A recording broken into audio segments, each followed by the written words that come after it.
Thank you for joining us on this icy evening. I'm very happy to welcome you to the gallery, which is part of King's College London and is a place to grow new ideas across arts, science and health. Tonight's event, which is hosted in collaboration with the Digital Futures Institute at King's College London, is part of our Quantum Untangled season, which brings together artists and scientists to explore what quantum means for the way we live, for our futures, and how we understand reality. Before I hand over to Kate Devlin, our chair, I wanted to say a word about the fire exits. So if the alarm sounds, you can head out of the theatre behind me here, up these stairs, or at the back. And the toilets are located through those double doors at the back as well. If you can, I think we're fairly full house, and we do sometimes get some late comers. So if you can squeeze in a little bit, that would help us out. But I think we've got some space at the front. I also wanted to say that if you don't want to be filmed, we are filming this event this evening, and it'll be going on our YouTube channel. If you don't want to be filmed, you can sit right at the back. Just put your hand up, perhaps, and I can lead you out there. You'll still be in the auditorium.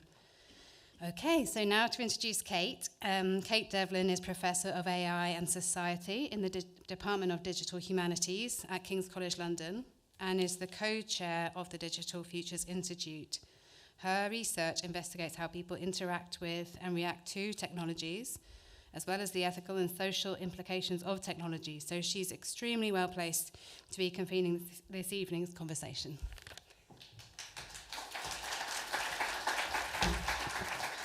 Thank you. Is this one on? Yes. I think you can hear me okay? Great. I mean, I say that I'm extremely well placed. I don't know anything about this topic. So if you're feeling that you also don't know anything about this topic, you're in safe hands. I was going to say, if you can make sure your phones are on silent, but don't turn your phones off because we will have a Slido code for questions. So if you want to ask questions via an app, you can do that too. We will have microphones as well. So yes, I can confidently say that I am out of my depth, but that's okay. So the Digital Futures Institute launched back in 2023 with the tagline, Living Well with Technology, and it's a theme we explore in monthly panels and talks like this one. And it exists to connect academics across and outside of King's, to convene events that encourage us to collaborate and create new multidisciplinary research and education, and to communicate the results. So this evening, we're going to explore quantum. And our topics, we always pick one topic every month, and they're completely unrelated. Quantum's a word that gets thrown around a lot, often followed by the word computing, or preceded by the words, I don't know what it is, quantum. I've read that quantum particles can be in two places at once, but I still don't know how that's going to make computers faster, for example, but apparently it can. So, but this technology is real. It's happening now, and we're told it's going to change the world in ways that we can barely imagine. So tonight I've brought the people who do know how it works and do understand it and can imagine it. We have a university professor who's researching it, an artist who studies it and has created art about it, and a government advisor who's planning for it. And my job this evening is the really simple one. It's to ask questions that you might be too polite to ask, like, what does it actually do? Should I be worried? Things like that. And their job is to make it make sense for us. So let's welcome our panelists. In the middle, Professor James Millen, Professor of Physics at King's College London and Director of King's Quantum. And he studies quantum effects at the nanoscale to build new technology and better understand the microscopic world. Beside me, Dr. Libby Heaney, the first artist to work with quantum computing as a functioning artistic medium. And she combines diverse media such as installations, performance, virtual reality, video games, moving image, watercolor, glass, and public sculpture with cutting-edge technologies like AI and quantum computing. And on the far side, Faiyaz Amin, policy lead at the Office for Quantum at DCIT, leading the work around quantum readiness and adoption.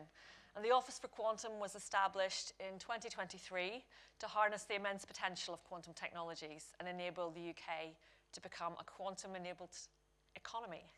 Okay, I'm going to start with the absolute basics before asking the panelists to talk a little bit more about their work. So I've got one question for opening, which is if you're at a dinner party and you tell someone that you work at quantum, what's the one sentence explanation that you give them for what quantum is? Libby, can I start with you? Yeah, sure. I usually say it's the physics of the microscopic world, atoms, molecules, subatomic particles, how they interact and exchange energy. And then I sort of go, and then at that level, things get really weird and people go, ah. And then perhaps I talk about superposition and entanglement, but that's more than one sentence. We'll come to that in a second. Exactly, yeah. James. Well, I have a different angle. I tell them that it's the physics of absolutely everything in nature, and depending if I'm feeling kind, I'd say except gravity, and that it's very useful and has enabled us to like build technologies that you couldn't have imagined, I don't know, 50 years ago. I'm probably the least qualified person to describe what quantum is, as I don't have the same technical background as my fellow panelists, but I think I'm somewhere in the middle where I say that quantum mechanics is the physics of very, very small things. It ultimately operates according to a very different set of physical laws and rules than we are accustomed to in the classical world, and we can leverage these different and new rules to make or create capabilities that would otherwise be impossible. Thank you all. I'm going to ask you now each in turn if you want to go in a bit more detail about your own work. Libby, can I start with you? Yeah, sure. So before as an artist, I went into science. I went hardcore. I did a physics degree and then a PhD in quantum information science, mathematics, not like James here who's actually working with the material. I was more sort of on the board. And then I spent 5 years as a postdoctoral researcher. I'm from a really working class background, so I went the science route, but my dream was always to be an artist. So eventually I saved up enough money and went to art school. So that's the context of where I am now. I've been working with IBM's publicly available quantum computers since 2019 when they first put them online. I don't make art about quantum. That's a misconception. You know, like how Monet doesn't make painting about paint. He doesn't paint about paint. I mean, I guess it's there's always some self-referentialness in there. But really, I'm using quantum as a medium, but also as a prism through which to reimagine different systems in the world around us, because it's a very different set of things that you can imagine through quantum, because it's seemingly counterintuitive to our classical Newtonian brains. I'll have more questions for you, definitely, about that. James. Yeah, so both Libby and Faiyaz, said quantum mechanics describes behavior of very small things, and I had a different point of view. So quantum mechanics really describes, absolutely everything. If you were really patient, you could use quantum mechanics to describe, a ball bouncing down some stairs, but it'd be really, really inefficient. But the thing is that when you use quantum mechanics to describe very small things, you predict some very unusual behavior, and we have no other way of describing those things, right? So we have perfectly good ways of describing the mechanics of a bicycle at the human scale, which doesn't involve quantum physics. And so you get these very unique effects down at the nano and, well, normally sub-nano. Actually, you can put a limit on it. The largest object that's ever displayed a unique quantum effect, which would be quantum superposition, is a cluster of sodium made of about 7,000 atoms. So there we go. That's the biggest thing that we've needed quantum mechanics to describe. But nonetheless, even though these effects are these weird aspects of quantum mechanics only manifest at this tiny scale, it has very, very macroscopic consequences. So, for example, without quantum mechanics, the fusion reaction inside the sun, which produces ultraviolet light, that light would stay ultraviolet and we'd all be cooked. But because of quantum mechanics, the photons bounce around inside the sun for 1 million years and come out lovely warm and red. So the sun, you maybe don't call a quantum object, but it works using quantum mechanics. But of course, we're really, really interested in seeing those weird effects, like, can I be in a quantum superposition? Can you teleport me somewhere, right? So my research is focused on, can we tease out these effects in larger and larger objects, really for curiosity, but fortunately, it turns out that that's useful as well. So then people can fund my curiosity. Yeah, so I think just building on my earlier answer, so from a kind of government perspective, we're very interested in how we might be able to leverage these strange and unique properties of quantum systems to build technologies that can do things that classically would otherwise be impossible or very, very difficult to do. And from our perspective, there are three types of technology that we can create, and we're very, very interested in from a government perspective. The first, which many of you will be familiar with, is quantum computing. So leveraging the principles of superposition and entanglement to process information in fundamentally different ways. That allows us to build computers that can solve specific types of problem far more efficiently than classical computers can. We're also very interested in quantum sensors. So one of the, I guess, the challenges with building a quantum computer is the fact that these quantum states are so fragile. They're so prone to what's known as decoherence and disturbances from the environment. Actually, that same property makes these systems very, very useful as quantum sensors. And the UK actually has a very long tradition of building quantum sensors, and there's a pipeline of different technologies that have been built in that space. MRI machines being an example of a sort of quantum 1.0 technology. I think what we've been seeing over the past 10 or 20 years is actually an explosion of different quantum sensing types, and we're really, really keen to see how we can harness these new types of quantum sensor for use cases around health imaging, for use cases around critical infrastructure, for use cases around navigation, which I'm sure that we'll come to in a moment as well. And I think just to round it off, the final technology is quantum communications technology. So we're very, very interested in the way that we might be able to transmit and securely process information using quantum systems and quantum communications technologies. And we think that will be incredibly important to our vision for creating a quantum internet in the future. So networks of quantum devices like quantum computers that be able to seamlessly talk together through the use of quantum communications technologies. Thank you. I'm going to put the Slido up. So if you've got any questions just already from this, like, you know, what do you mean about MR machine is quantum, or what kind of art comes out of a quantum medium, feel free to ask via the Slido. If you scan it, it will take you to the questions page. There's a code as well you can use to join. But we will open to the floor for questions following this as well. So there's a chance, if you're not using your phone, there's still a chance to ask questions. So James, you're at the forefront of quantum research here at King's. Can you give us one concrete example of something quantum technologies could do that's impossible today? Yeah, absolutely. I mean, there's loads of examples, but I'll pick one which, I don't know, I find really neat at the moment. You already said this being in two places at the same time, right? So language fails us a little bit. We have a special word for that. It's called quantum superposition. And you can kind of loosely imagine it like something, rather than being in two places at the same time, kind of smeared out. And it turns out if you get, you know, something heavy like atoms, they have some mass, and you smear them out over space, which we're really good at doing, then because they have mass, the different parts of these smeared out atoms will feel gravity in different ways, because gravity changes ever so slightly. And you can actually measure the change in gravity over just a few millimeters using this kind of technology. And so now there are devices out there where you can really wheel one of these quantum sensors with superpositions of atoms in them, and you can see underground.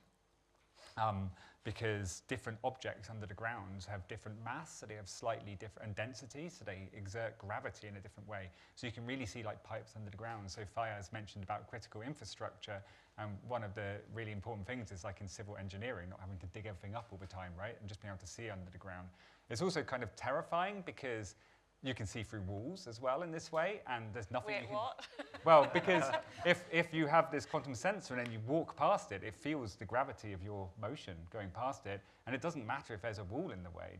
The gravity gets through that. There's no, even if you stood behind a massive block of lead, all you would see is a big block of lead and then a person walking past, right? So, that's good fun.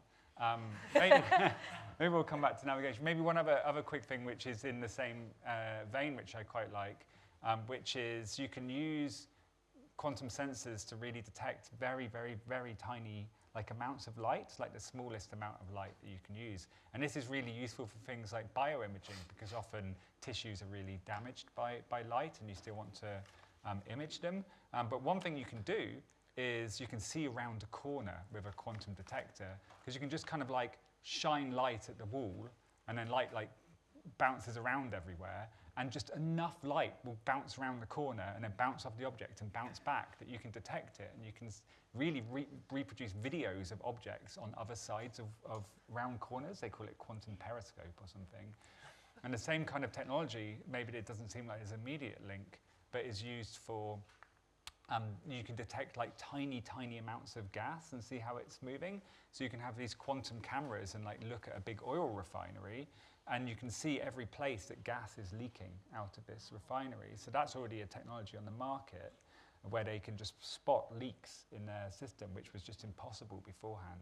So there really are quite a lot of technologies on the market already doing things like this. So when you say people are already asking questions, this is great. So someone said the biggest object is this sodium cluster of sodium molecules. What's the smallest so far? Well, the smallest things we know in nature purely behave by the rules of quantum mechanics. There's no other way of describing how they behave. So anything, the behavior of electrons in atoms, you can only understand them with quantum mechanics. The protons and neutrons in the nucleus, the quarks inside the protons and the neutrons, the gluons inside the quarks, mediating the forces between the particles, the bosons, the Higgs bosons generating mass. All of these, there's nothing else but quantum mechanics to understand them. Thank you. Okay, Libby, you've got this very unique perspective that bridges art and quantum physics. How can quantum ideas change how we relate to each other in the wider world? I think it's a really good question. There's two things I want to say here. One is about the limits of quantum thinking. I'm going to tell a little story. And that's something I've been thinking about a lot recently. And I'm open to being criticised for saying some of these things, or to have a debate around it. And the second is like what I've been calling the double edge of quantum computing. I don't know if like what you've heard so far has triggered any warning signals in your brain, but quantum is closely bound up with the military, right? It's a military technology. This is why so much money has been poured into it around the world, being able to see around corners. Yeah, like absolutely. being able to see through walls, you know, like everything. I mean, maybe we can discuss more about this shortly from a government perspective, but so on one, and then also we know the track record of big tech with things like AI. Now, quantum is ontologically different to AI, traditional AI. It's not more of the same. It works totally differently. So, but there are intersections. I mean, you could probably explain better than I can, but there's intersections and crossovers, and there is a quantum AI, but it is different the way it works. But if we think of how big tech and the ethical debates around AI, quantum, first of all, is a little bit incomprehensible, just slightly, to a lot of people. And then also, if it is developed, when it is developed, in terms of, that's quantum computing, obviously there's technologies that are already available, it really will change the world, because it is going to be able to do certain things that we could never, ever do, even with the world's best supercomputer. You know, if you covered the size of the globe with a digital computer, it wouldn't be able to do certain things that quantum computers could. And who owns these technologies? Which governments have them? Did the global south get access to these technologies? I mean, what I heard from friends who still work in the field is that access to quantum computing, like actually full-time, not like a little bit like I get as an artist, but like proper access, premium, like, you know, just use it as much as you want, is millions a year. So who has access to these things? On the other hand, so that's, I call it the double edge of quantum computing. You have all of this sort of negativity and the ethical questions around it. On the other hand, the ideas of things like superposition, entanglement, they are so radical compared to how we experience the world through our senses or through digital tools or classical tools, that they can be used to rethink certain things. But then what I've been thinking a lot about recently is the limits of quantum thinking, because our brains are situated in this digital, binary, macroscopic world. How far can our imaginations, even me with my mathematical training, go to really get at what the quantum, and I use this in inverted commas, real is? We know, as artists in particular, we know that our models of reality aren't reality itself. what is there and how much can we really understand about what there is there at this level? Saying that, I do think things like superposition and entanglement can help us understand the world a bit more as interconnected in a plural way, but how can we push that beyond things that we're already thinking about? Let me just tell one story really quickly. No, go ahead, you've got time. I was at a festival somewhere in Europe in the summer, like an arts music festival, talking about these things, and I was with someone from a private company. Won't name any names, but they were like, oh yeah, quantum can really help us think about diversity in companies, you know, making sure we've got multiple different voices. And obviously I was on stage with this person, so I didn't want to like call them out, but in my head I'm like, you don't need to invoke quantum to think about diversity, just do diversity. So what I'm trying to say is, how can we push beyond like our sort of limited ways of seeing these things into what quantum can be? And this is where art can help, art and design and music and literature and the creativity in general. Yeah. Thank you, Faiyaz. I think maybe Libby's touched on something here, because I was going to ask you, from a government perspective, why would the UK invest so heavily in quantum? Yeah, sure. So I think there's a couple of things to unpack there. So I think for the UK specifically, actually, we've been investing in quantum for a really, really long time. Our story really begins over 10 years ago now, in 2014, when we set up the National Quantum Technologies Programme. That was the first program of its kind in the world and the first nationally coordinated effort to build up a quantum ecosystem here in the UK. And I think the results of that have been incredibly, incredibly strong and positive for our quantum ecosystem here.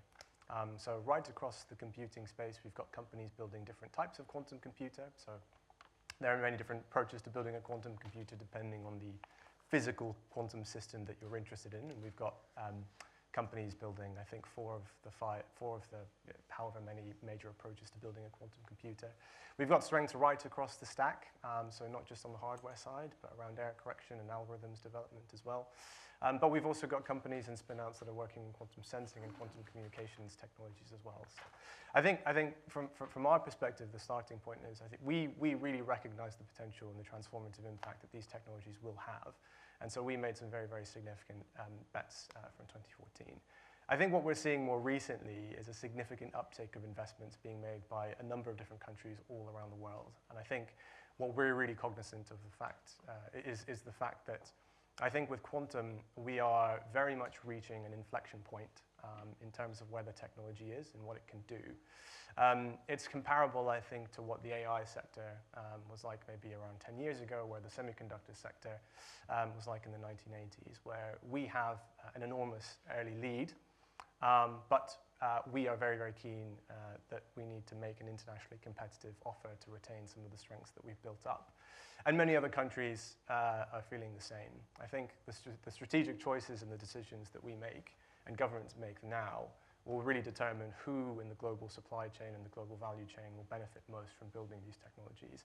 And I think that's why we're seeing significant investments being made around the world, but why it's incredibly pertinent for us as well to set out exactly what our funding offer for the quantum sector and that pathway to scaling looks like.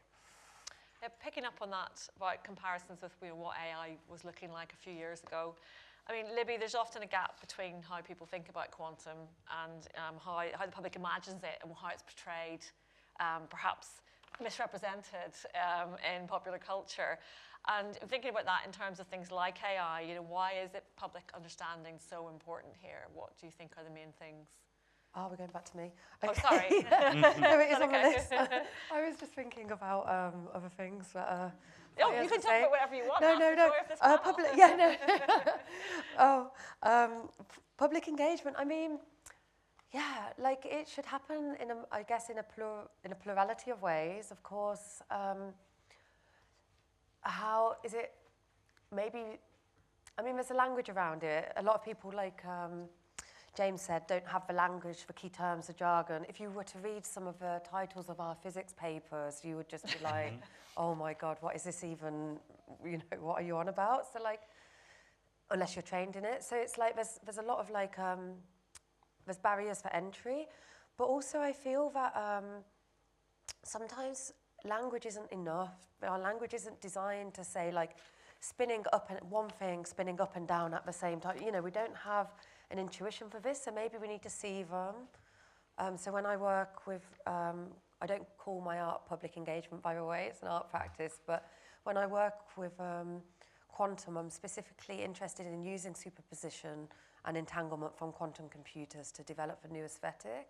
And the aesthetic, at least that I've made out of these things, is like layered, blurry, shape-shifting, sometimes non-local, but not illustrating it, because what we see in this reality is only actually a trace of what there actually is. There's always this process of translation from what there is back into the Newtonian reality due to various laws of physics.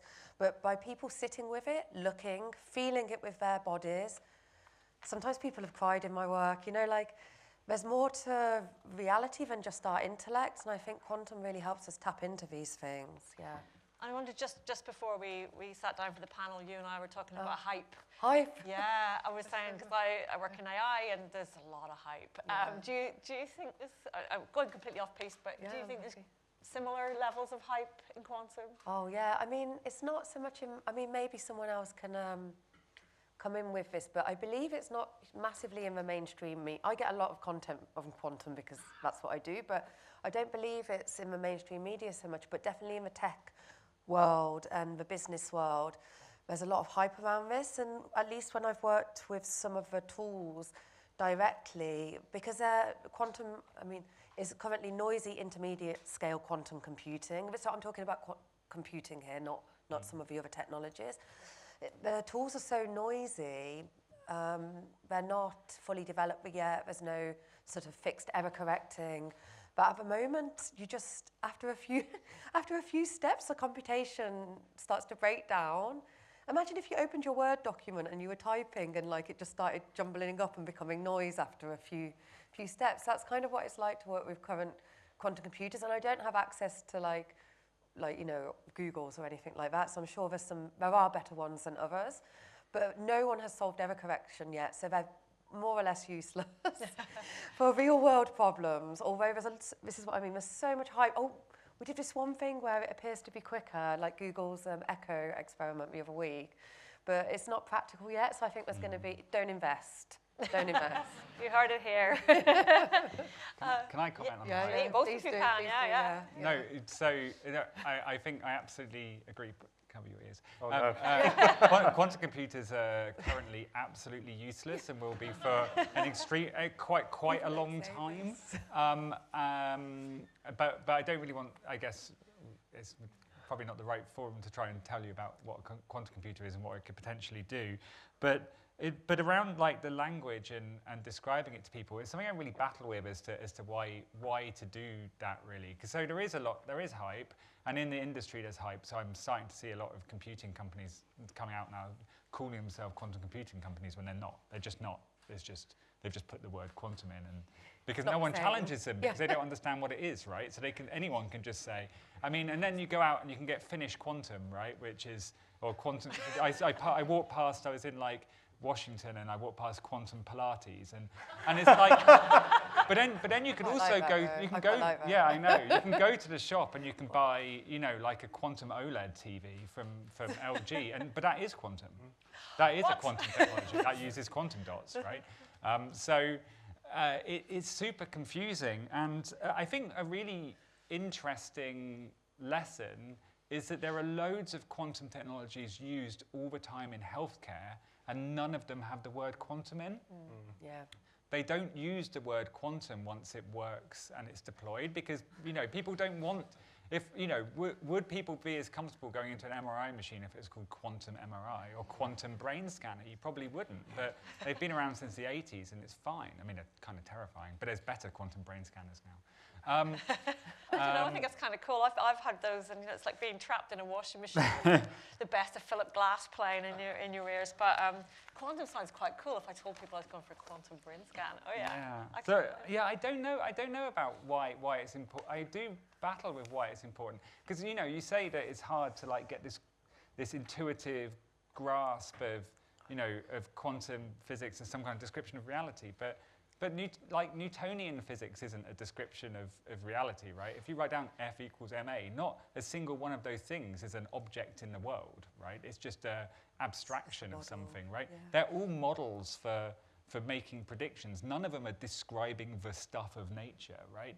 That's all of theory. And I really wonder so much, like, why nearly everyone in this room goes, well, I kind of, you know, general relativity isn't that weird because they've seen like a bowling ball on an elastic sheet or something. It's like, I get general relativity, but then quantum, it's like, whoa, there's no way I could ever understand any of that. It's, yeah, I battle with why that is. So you're going to come in the hype thing. Yeah. I mean, just on that. I mean, James knows my opinions all too well about some of the more philosophical interpretations of quantum mechanics, but I won't go into those. Oh, I want to know, V. Do you not like the many worlds theory? No. We can have that conversation over drinks afterwards. But yes, I mean, I think on the hype point, I guess two things from my perspective. I mean, I think there is a lot of hype with quantum computing specifically, and I think a big part of our challenge in our program as government is really enabling a testing and evaluation and validation process so that these technologies have an independent way of having some of the claims about what their technology will be able to do in the future kind of independently assessed. So that's something that's really, really important to us. But I guess the challenge almost is that, you know, fundamentally there is a massive uncertainty. Right, we have to assess and judge the use cases for these machines based on the algorithms that we have available today. But if you look at the algorithms that actually give us a genuine speed up, there aren't that many. And I think what quantum computing offers us is an entirely different and new computational paradigm. But what it will actually be able to do in the future is anyone's guess. And it's kind of like trying to ask someone 50 or 60 years ago what computers today will be able to do. So, I mean, I think it is a risk, but I think there is a lot of excitement and genuine excitement for very, very good reasons that these machines will be able to solve specific problems and also do things that we just can't envision today, and that's what's driving a lot of the interest, I guess, in that space. I think though as well, it's also just worth mentioning that quantum computing isn't just the only quantum technology, and as James pointed out, there are these other technologies that are delivering near-term impact that I would actually say are underhyped. Oh, yeah, so quantum sensing in particular, you know, these are technologies that are all around us. They have been around for many, many years, and we've got new types of quantum sensor that will become available in the coming years very, very soon. And I think sometimes we lose sight of those nearer-term other quantum technologies because of the attention that computing sometimes gets. I'm glad you said that because there's a lot of questions coming around quantum computing and other forms. So I'm going to go through some of them because they're great and I want to know the answers as well. So let's see. So how far are we from solving an actual major world problem with the help of a quantum computer rather than running just theoretical experiments? Who wants to go? Shall we all do a? Shall we all give our estimate? Like yeah. Do you want to give an estimate of how far we are? A major world problem. Quantum computers have solved problems, but just less efficiently than classical. Okay. So today there are loads of examples where people have used tiny, noisy, crappy quantum computers to do something which is really easy but useful on a normal computer. So it's already happened. There we go, that's the optimism. Oh, yeah. And then, and a couple on encryption. So with the development of a quantum computer, I mean the end of encryption and loss of digital privacy. That's a really important one for someone to tackle. Who's going to take it? Shall I? Yeah, I think it's down to you. Yeah, so it doesn't mean the end of encryption. It just means we need to look at new ways of encrypting our data.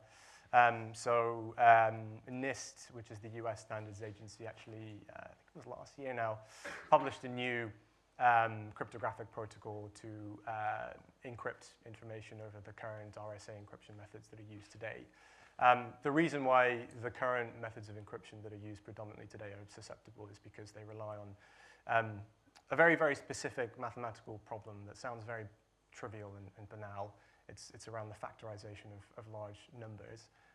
And it turns out that that's a problem that can be exponentially can be solved in exponentially quicker time than on a quantum computer than can be done classically. I think it is just worth saying, though, that we are still many, many, many years away from having quantum computers with the necessary level of qubits and kind of fidelity levels to solve that problem. But at the same time, that doesn't mean we need to stop. I mean, I think data that we have today is still very much at risk from harvest now, decrypt later style attacks. And there's also the consideration that if someone did have a cryptographically relevant quantum computer, would we necessarily know about it? So there is an onus for us to shift our encryption. I was just going to say about the Harvest Now, Encrypt Later, because I've been hearing about that as well, yeah. So I was surprised, because when I've talked to people about Harvest Now, Decrypt Later, which just basically means that, well, if we have a quantum computer that can do it in 10 years' time, what if some hostile state has just been recording all of our data? And in fact, we have moved away from standard encryption protocols for a lot of our most important data. So a lot of government and financial institutions are already using better encryption methods. But the feeling is that if you've done Harvest Now to Decrypt Later, you'll have collected so much data that by the time, well, first off, that it's looking for needles in haystacks, because you can't just choose what you pick. You've got to take everything, right? Or if it's something really critical, like, I don't know, some military information, the chance of that still being relevant and important by the time they could decrypt it is quite low. So I'm surprised at how low a risk people considered that, actually. Even though it seems really logical to me that it'd be a big risk, but when I've talked to people in like military or government or finance, they seem to not really consider it a terrible risk. So I think, don't worry about it. It's like you're preempting these questions, because there are questions about lots. So, for example, with encryption or quantum code breaking, is there mutual trust and/or understanding between the different stakeholders involved at the state actor level? No. Okay, great. So, so moving on. So there was another one which is relevant to what you've just been saying, which is, does a large qubit quantum computer affect entropy in the universe? I had not worried about that until someone asked that. Everything. Everything affects it. I mean, everything affects entropy. The laws of thermodynamics are remarkably robust and don't change to any significant extent in quantum mechanics. So. Okay. And then... Love quantum thermodynamics. We will get... So if quantum computing is completely useless, or somewhat useless... No. Or now, right now. Right now. Where are we with quantum sensing communication? I can't just do all the talking. Well, I mean, you're the expert. I mean, okay. Well, I can have a go. So I think with quantum sensors, as I've sort of said, we do have sensing devices in companies building really cool bits of tech. Just to give you some examples, we have a company, a spin out from the University of Nottingham, called Circum Magnetics. They're building these new approaches to measuring the tiny magnetic fields produced by the electrical activity in the brain. Using a technique called magnetoencephalography, using a new type of quantum sensor called OPMs. This is expected to be an alternative to traditional EEG machines, which some of you might be familiar with a view to treating epilepsy patients initially, but with plans to scale to other neurological conditions, including dementia and others. We have another spin out from Imperial College. We're doing this really interesting way of ghost imaging. So they'll take entangled photons of 2 different wavelengths, image a sample in the infrared, and then sort of use a conventional camera to view the entangled particle in the visible light spectrum. And I'm looking to James here to make sure. I gave a talk about ghost imaging last night. Oh, really? Oh, well, then you'll be far better placed. You can see something without looking at it. It's exactly. amazing. Yes. And so this company is specifically using it to detect and provide a prognostic score for breast cancer and assess breast cancer tissue. But there are lots of other use cases that you can. And communications networks are already deployed at scale. So they recently installed one in the City of London. It's a technology that's robust enough that you can do it ground to satellite. So people have made quantum secure video calls. So you can share an entangled photons between the Earth and the satellite. So what's that, 1.5 kilometers or something? I don't know. Is it more than that? I don't know. Where's satellites? I should know. I'm a physicist. 1,000 kilometers? I have no idea. 1 million kilometers? Do we have any physicists in the audience that can answer this? And all of these funny things, like, you think it's so weird, but like you can generate quantum entanglement and you can generate entangled particles and you can send them whizzing off. And then experiments have done it where they've done that over hundreds of miles, and then you can sit on that for like a day, and then you can do an experiment with it. Like, this stuff's really robust. So quantum communication networks are really deployed at scale, and also can pretty much be piggybacked onto existing fiber optic networks. So yeah, that's just, you can just go to Toshiba and buy a transmitter. They're about 20 grand, which in telecoms is very cheap. So, yeah. Libby, I'm going to come to you again because it kind of ties into what we were saying about hype. There are potential fears and debates around the growth of AI use in tech. Are there any similar or comparable fears that exist from harnessing quantum mechanics?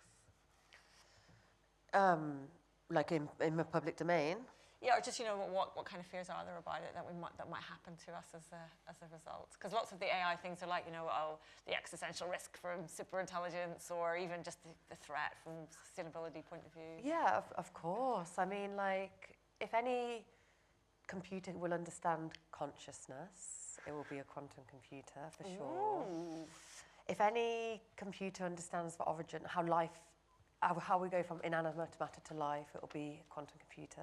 Quantum computers are very good at understanding the dynamics and the sort of structure of atoms, things that are quantum, right? So, and how they bond and how they evolve in time.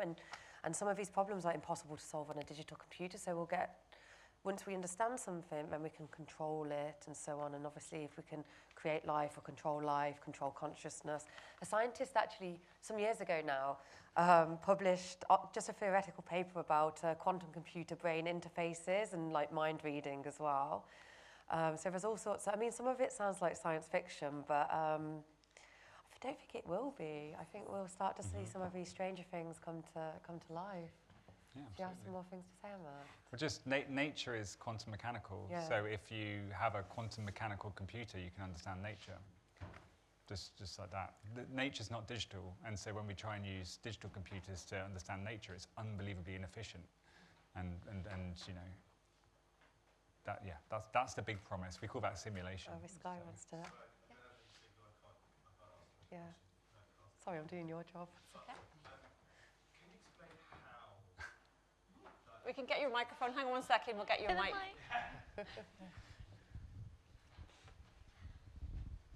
This feels unnecessary. We're recording, we need to hear you. Can you explain how a quantum computer could theoretically explain any of those things that you just mentioned? As in, like, is it code? Is it... as a 5-year-old might understand.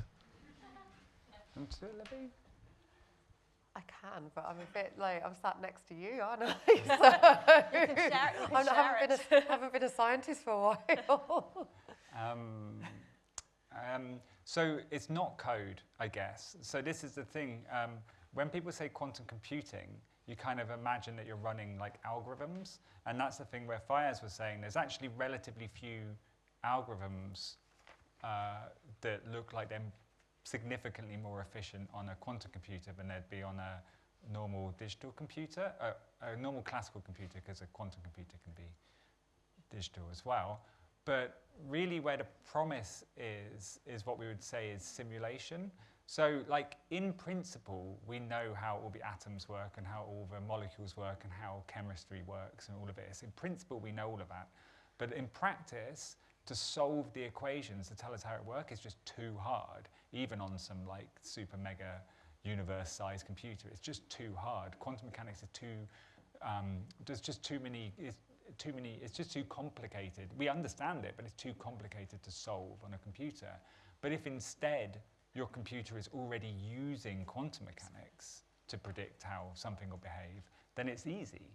It's just doing it. It's like one-to-one. It's you know, it's speaking the right language. So you know, for example, one of the most important chemical processes that humans do is the one which creates ammonia fertilizer, right?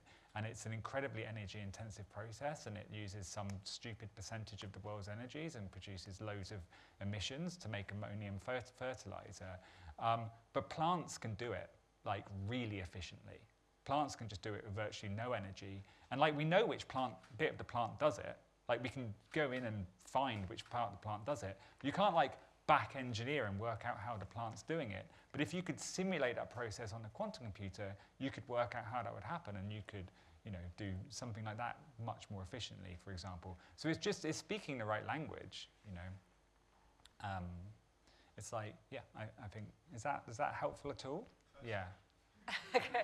Would anyone else like the microphone to ask a question on here?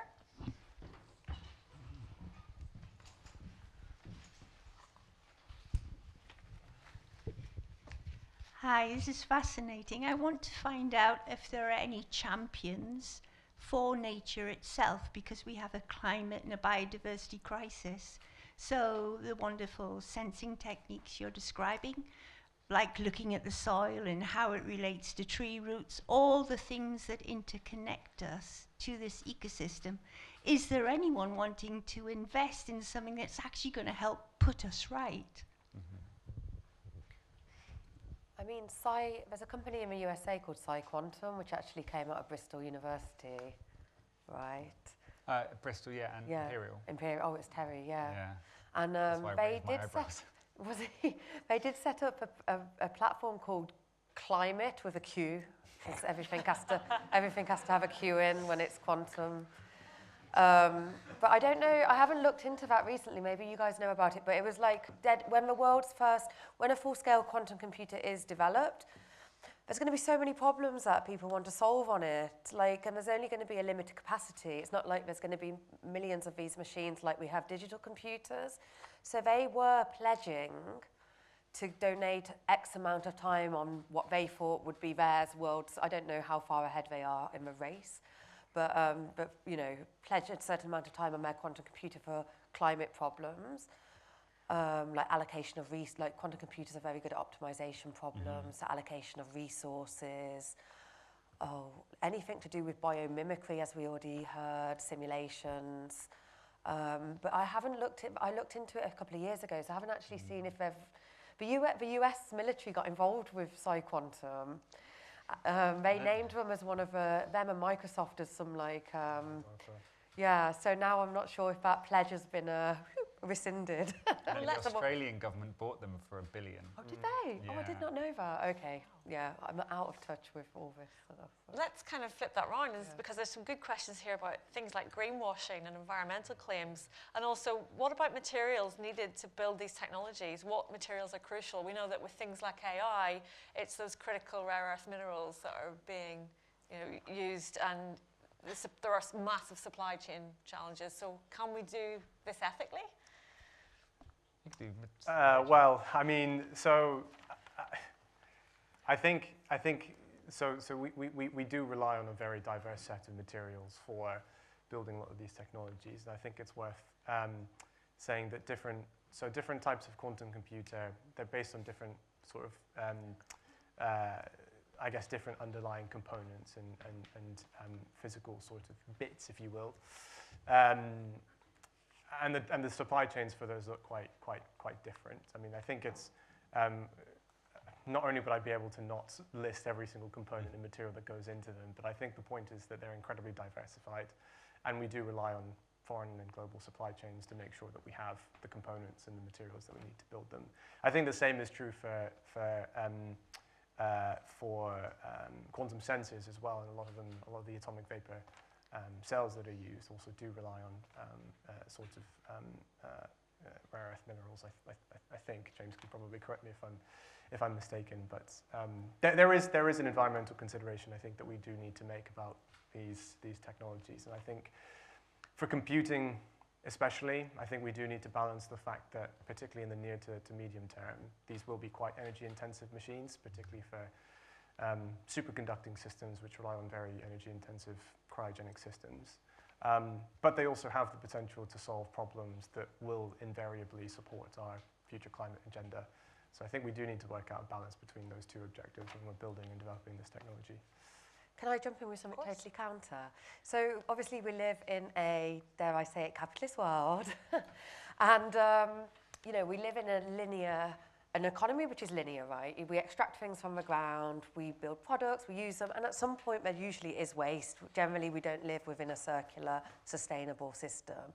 Now, I think one of the things that quantum can do, if you look at it conceptually, the model, and you think about quantum mechanics and how time works within quantum mechanics, which is still a bit of a mystery, but I'm an artist, so I'm allowed to dream, right? And come up with things that aren't, maybe I move away from fact into a bit of like speculation or magic. Where, you know, we have superposition, we have entanglement as well. So it could be phenomena, and it's something I've been exploring a little bit in my art practice, help us to rethink some of the sort of systems around sustainability, so that time becomes circular, maybe non-linear, so that things, entities, materials are no longer discarded, but things are brought back and entangled and repurposed in new ways. So, do I think I'll change capitalism? Not a fucking chance. Sorry, not a chance. But you know, as one of the things art and creative industries in general can do is come up with these new imaginaries that are so desperately needed to help us find ways out of things like the climate crisis. Yeah. Now, I know we're not just going to talk about just quantum computing. I know that before we discussed this panel before, we're like, it's not just about computing. So we're going to, but this question is, and there's two actually, and they're really similar.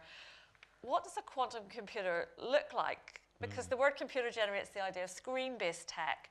Can you describe how a human interfaces with a quantum computer? Does it have a visual interface? What does the interaction look like?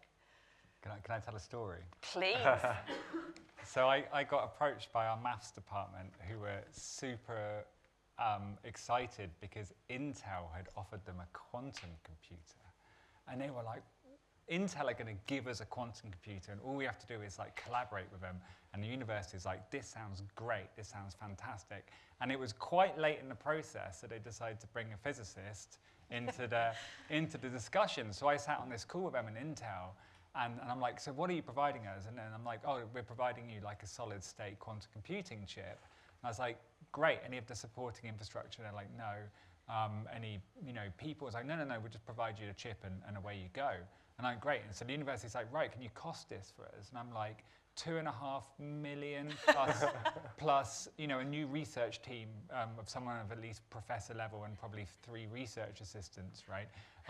But like as Faiyaz was saying, it's not like AI. So in AI, roughly every system uses the same set of chip architecture, which is some silicon, right? That's not quantum. Quantum is not a piece of technology. There's quantum computers which are photons of light whizzing through little chips. There's quantum computers which are currents that are flowing clockwise and anti-clockwise in a superconductor simultaneously. There's quantum computers which are little atoms held in laser beams being shuttled around. There are quantum computers which are charged particles whizzing around on top of chips. There are quantum computers which are little impurities in diamond. There are, you could just go on, and no one knows which is best. They all have their pros and cons, and I think one day we'll settle on something which happens to be the best. But and so they absolutely don't have a screen, and not only that, they don't even have software. So because the hardware is not consistent, and so there's a lot of research people trying to build good software for these machines.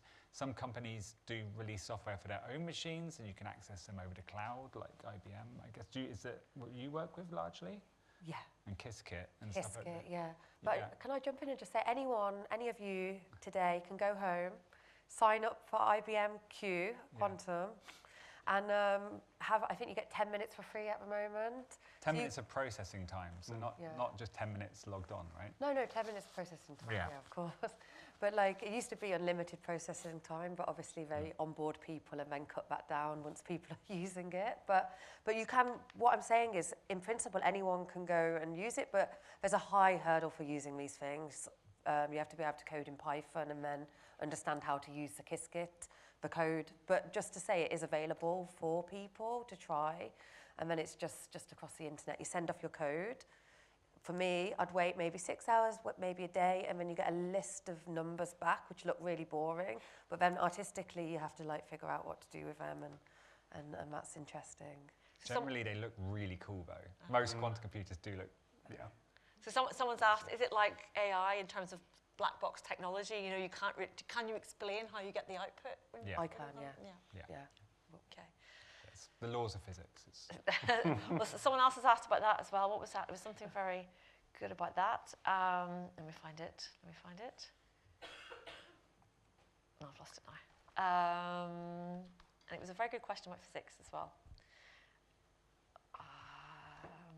It's basically like, well, I will find it in a moment. Is there any more from the floor? Anybody want the microphone to ask a question in the audience? There's one over here. It's coming.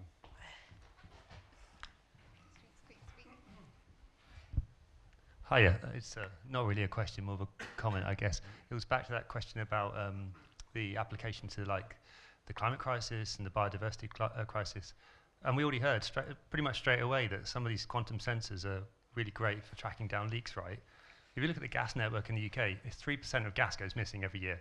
And methane is 10 times more powerful as a climate change gas, greenhouse gas, than CO2. So I guess what I'm trying to say is there are really tangible things that we can do, and they're already there. We've already talked about them. So it can be big and fluffy and future and undefined. That's good. But we need to focus on the outcomes.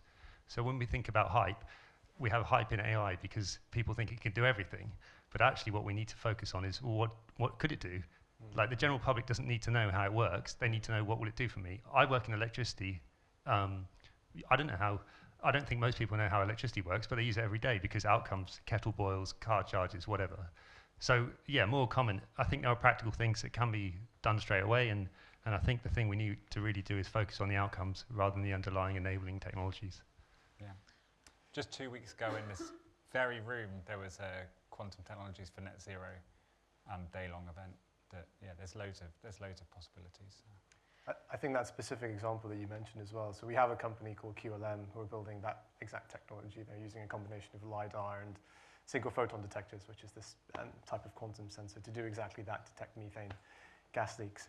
And I think the use cases point is incredibly pertinent, and I think very, very true for quantum sensors. For quantum computing, it is very, very difficult, and I think we always just have to remind ourselves that, yes, these machines could, in principle, be used to solve lots of different problems.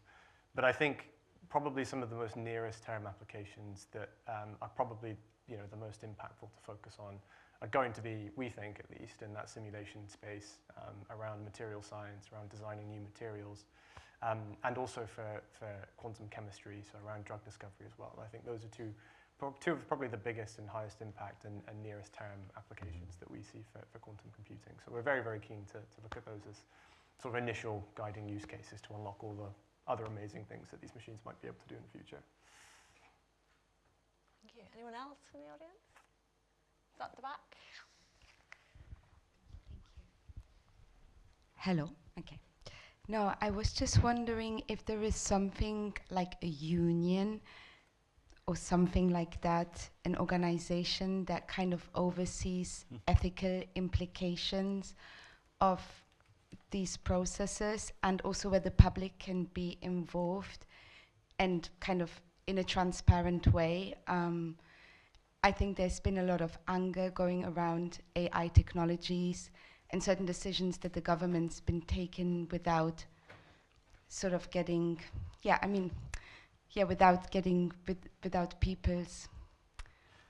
without informing people properly. And I don't know, is there a union or an organization that oversees these ethical decisions that are being made in the process of developing technologies? So I wouldn't say that there's a specific organization that sort of does this, but I think those responsibilities kind of sit across a few different organizations and entities at the moment. So we have a trade association for the quantum sector here in the UK, the UK Quantum. They work very closely with the National Quantum Computing Centre up in Harwell to create this responsible innovation forum, specifically looking at exactly what you're describing, which is how we develop quantum computing specifically in a way that is safe and ethical. I think for quantum technologies more broadly, so this responsibility is something that's shared across the regulators, in particular in the UK. But I think something that we're constantly having to balance is we want to make sure that we're maintaining a pro-innovation sort of climate and support for companies to develop their technologies, whilst ensuring that there is, as you say, kind of safety and ethical kind of standards in place. So we expect that regulation may become important kind of further down the line, and we expect that from a kind of application-specific perspective, we will probably have some level of regulation to that effect. But I think it's incredibly important for us not to regulate the technology itself when it's so sort of nascent. I'm hearing echoes of AI here. I found the question, which was, which talks about risks and fears that quantum tech might not fulfill its promise, but has there ever been a theory in physics that turned out to be useless? We're all looking at you, James. I mean, yeah. Oh, you think string? Oh no, I'm just. He whispered string theory. Oh, okay. A theory of physics. I mean, if it's a theory, it makes testable predictions, right? So, string theory is not really a theory. It's a nice bit of mathematics until it makes a testable prediction. But no, it's all great. Good old That sounds physics. suspiciously what someone with an investment in quantum might say. Oh, it wasn't about quantum. Well, physics then, physics. Okay, I like this question. I'm going to ask this one. No doubt President Trump would claim that no one knows more about quantum science than me. Should he be allowed anywhere near quantum technology? Do you have quantum brain scanner? Probably. Solid answer. This is wonderful because I want to say... I'm recorded now. You know I'm Yeah, going to get well, cancelled. I'm going to get a call out of the video. tomorrow from UK Gov. It was me, not Faiyaz. Yeah, we will... distance Academic myself freedom. from those comments. This is honestly the most questions I've ever got on a Slido. I can't keep up with them. There are so many questions. It's wonderful. Have we invented the maths needed to solve the current quantum problems? Yes. Yeah. Okay, this is great. We have speedy answers. This is really good. Is it possible my consciousness could be in two places at the same time through quantum mechanics? Yes. If you believe in many worlds theory. Someone talk us through many worlds theory. Because this is the stuff of sci-fi movies, right? I love this stuff. Do you want to talk Sorry, us it's through not what it is? outcome guy. It's not very practical, but many worlds theory. So there's different interpretations of quantum mechanics. What do the equations mean? And they're kind of like belief systems. And people tend to like believe in one or the other, but there's no predictable things that would mean one is more true than the other. Copenhagen interpretation is the most famous. If you have a superposition, something makes a measurement of that superposition and it collapses it randomly back to one outcome or the other. Many world theory would suggest when there's a quantum event, rather than collapse and that randomness, the indeterminacy, I hope I'm saying this correctly, the universe branches into two. So using the same matter in the same space, there's these multiple different realities all sort of stacked up. So kind of, inside a quantum computer, how I think of it is I'm creating multiple realities all at the same time and then doing certain things that will either help with cohere again at the end to get an answer out or creating statistics to see the sort of patterning of those different realities. But it could be, if you listen to, this Oxford scientist David Deutsch, he's one of the people who first suggested like quantum computers could be a thing. There's Deutsch's algorithm. They're a little bit incomprehensible, but again, take it out with video. But on YouTube, I think he'd agree. Yeah, maybe. But on YouTube, there's these videos of him. He's a really strong proponent of many worlds theory, and he really does explain like how our reality could be branching into these different locations. And in that case, maybe we don't know what consciousness is. But there is a possibility that it could be in two places at once, given many worlds theory. Why collapse these possibilities when we just don't know? We don't know. Yeah. Just like it's many worlds interpretation because it doesn't make predictions. So. Oh yeah, it's interpretation. Yeah, thank you for correcting me. Always be careful. Yeah. I don't want to push back. So I love interpretations of quantum mechanics. Faiyaz has had long talks to me about this. Maybe we talk outside afterwards about this. But actually, just one thing which isn't definitely not pushing back against that, but maybe is useful to know about quantum physics is that,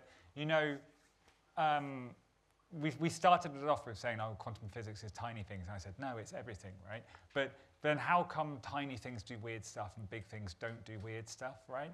And that is understood in quantum mechanics. So you can just predict with quantum mechanics if you have some little quantum thing and it interacts with a load of other quantum things, because everything is quantum, right? Everything's built out of quantum particles. Everything's atoms and electrons and photons, right? But if you have some isolated little quantum, electron in a superposition, and it interacts with all of the atoms in this chair, then quantum mechanics predicts that electron will stop being in a superposition, right? Like quantum mechanics does that for you.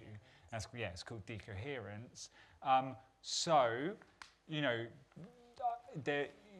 If we say consciousness, now I'm presuming someone means like a meat and water version of consciousness then, as in like the neurons in your brain and all of this, rather than some disembodied thing that we can't measure. But,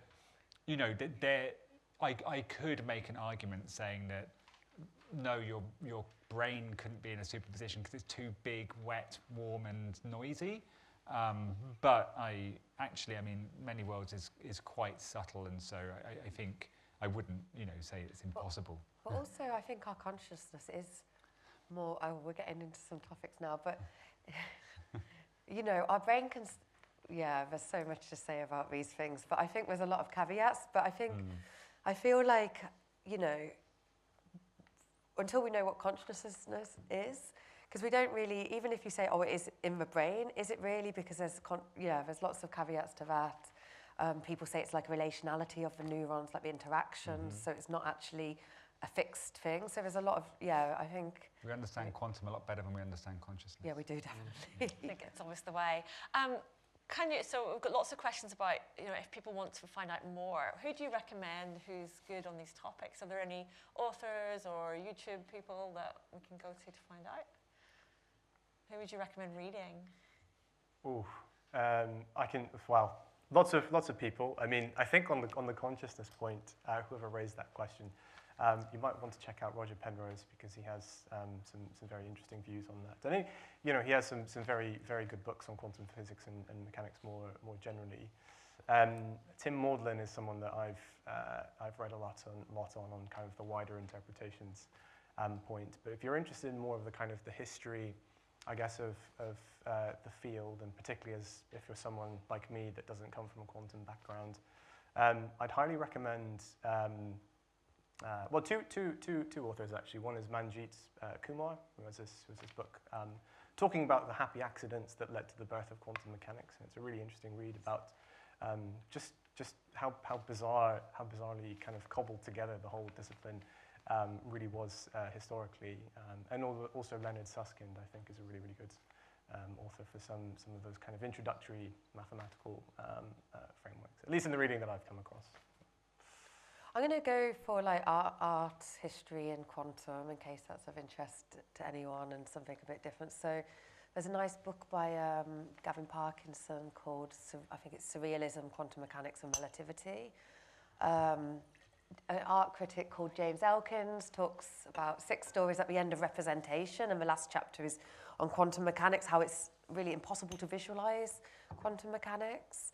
There's also some books around the ethics of science. There's a Disordered Cosmos, which is by an American author whose name I've forgotten, but it gives a perspective around actually practicing science, quantum science as a black woman in the United States.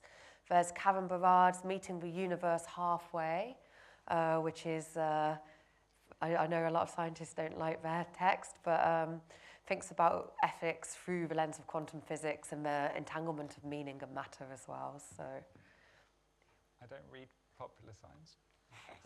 So, but one thing I would say is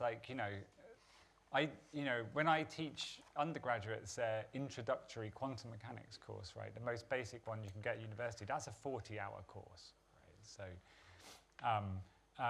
which doesn't mean don't read, because I think you don't need to understand the nuts and bolts. But I do get people asking me a lot, like, I want to teach myself quantum mechanics.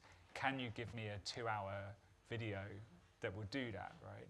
So just learn linear algebra, and then it's all easy. Bob Cook has that book, Picturing Quantum, what's it called? Picturing Quantum Physics, but I've never read it, so, okay. I'm terrible at this. People always ask me, but I just don't read quantum physics books. So supposedly he gave a bunch of 15 or 16-year-olds this book, and they were able to answer quantum physics questions at kind of university levels. And this was, I remember going to a talk by him, so it's So to each of you, what first got you interested in quantum? Any particular experiments, or what sparked that curiosity?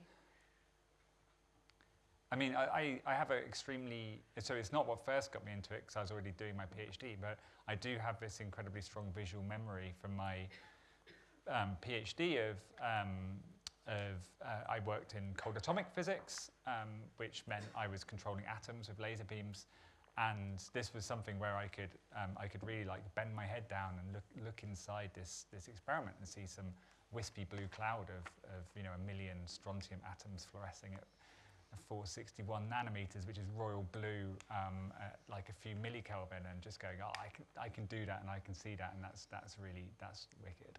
And so then I wanted to stay doing something a bit tangible in that field, and it's a topic which, I mean, actually you can go out and have really super interesting conversations to broad audiences about thermodynamics if you really want to get into statistical mechanics, because it's amazing, but you don't, right? And so it is nice being in a field where you can come and say something reasonably coherent, no pun intended, to an audience like this. That is satisfying professionally. Yeah. Faiyaz, what got you into it? So I'd love to be able to say I was always passionate about government policy on quantum technologies. Who isn't? That's right. Yeah. But if I'm going to be completely frank and honest, I got into this space about 2 or 3 years ago, reading into some of the philosophical and ontological literature about these different interpretations of quantum. And I think that spawned very much the interest. And I think what that's led to is just a very sincere and deep appreciation of the technology itself. And I think genuinely from the bottom of my heart and across government, we definitely feel that this is a technology that will be transformative. So that's how I got into this space.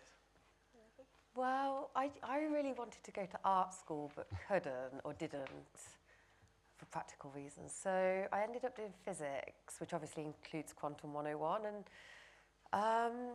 I was raving a lot at the time, and obviously I've got quite a creative brain, and quantum just felt the most magical and trippy.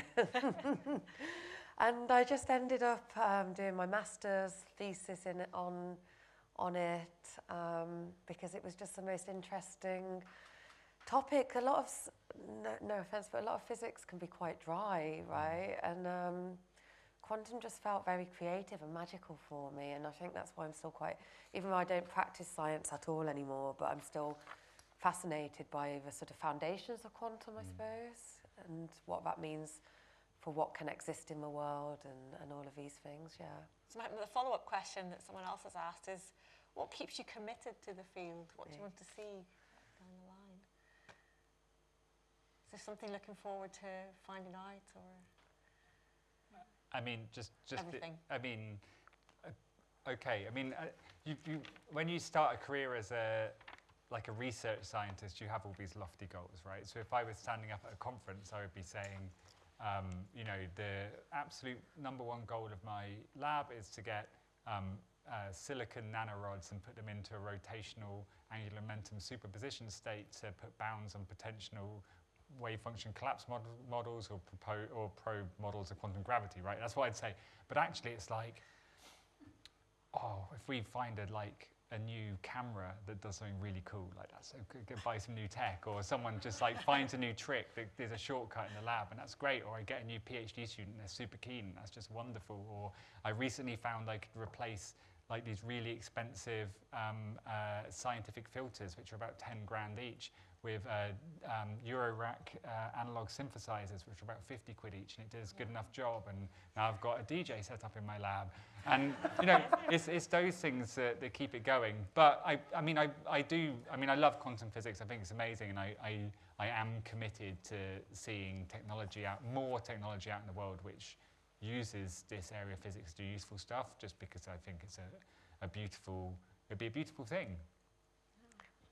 Faiyaz, we won't tell the UK government if it's something out of step with what they're looking for, but what would you like to see in the field?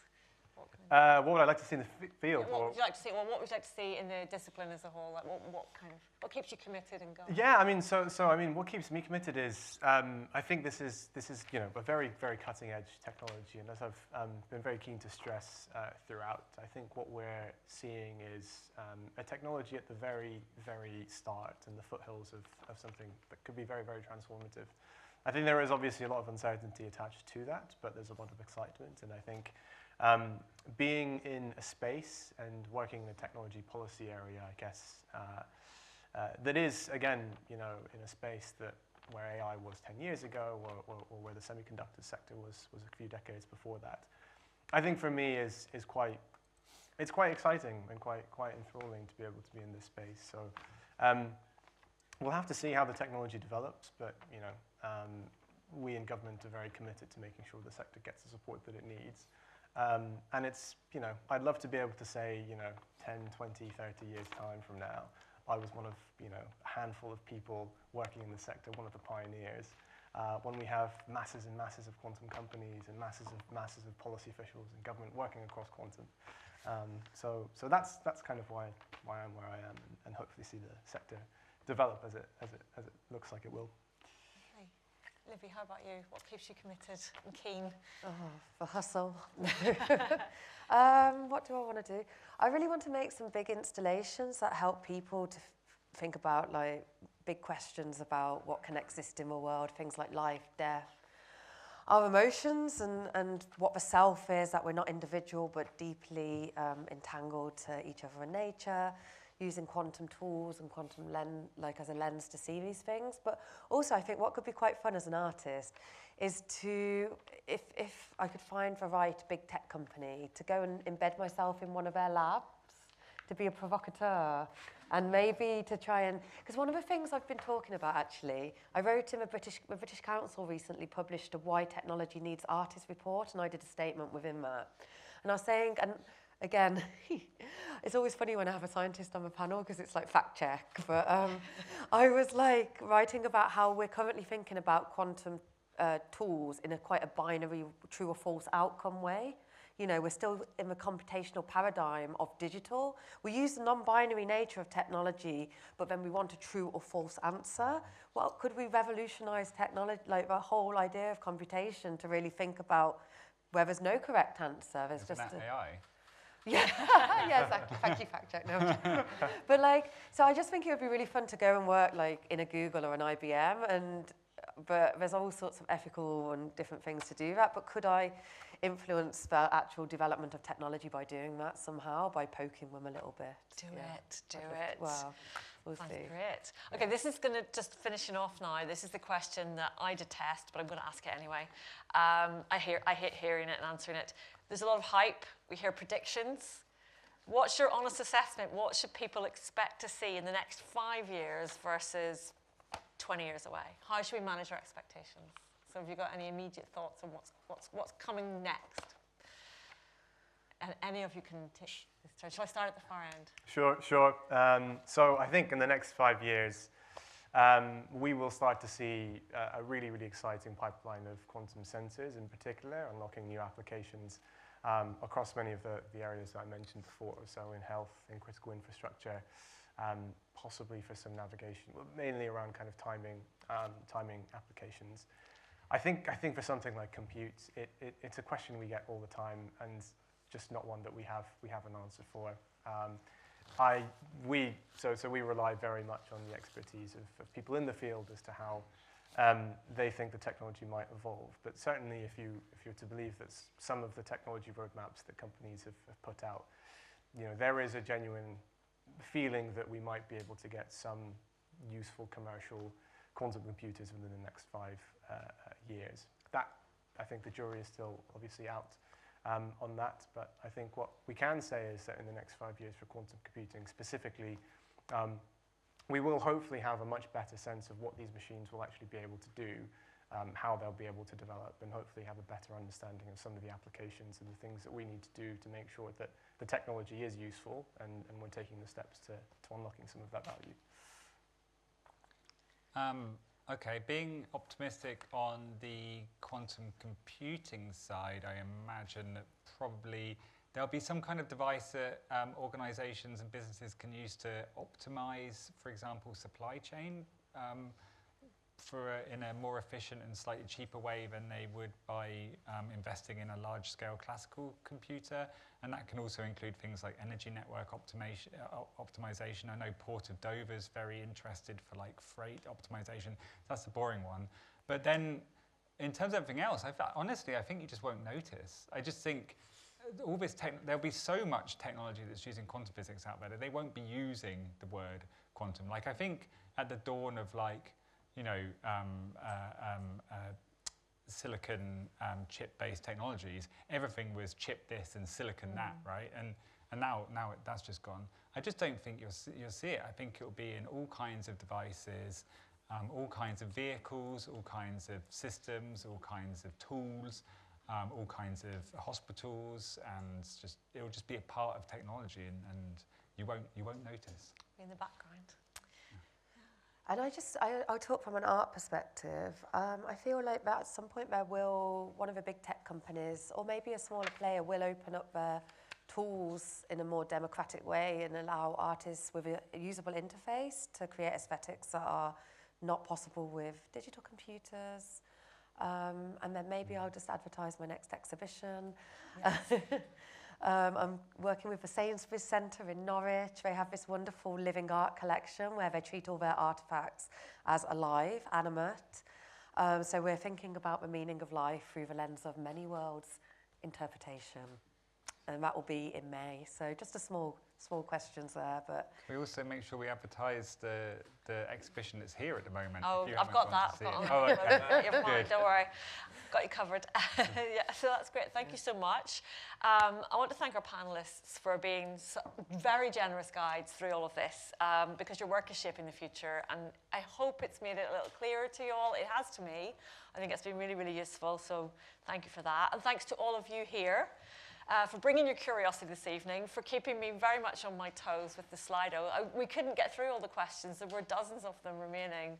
Everyone has just been so good about asking this. And I think these types of conversations are so useful because we're getting our questions answered by the people who really know what they're talking about. The Quantum Untangled season runs until the end of February, and you're welcome to come back anytime and visit the exhibits. And there's also a Stories of the Quantum Universe microfiction competition. That's run by the Arthur C. Clarke Award. The details are online, and the closing date is Sunday, the 7th of December. And if you want to find out more about King's Digital Futures Institute, or join our mailing list, or find out about the other events in the series, you can visit our website or follow King's Digital Futures Institute on social media. So just join me, please, in thanking our panel this evening, who've been wonderful to talk to.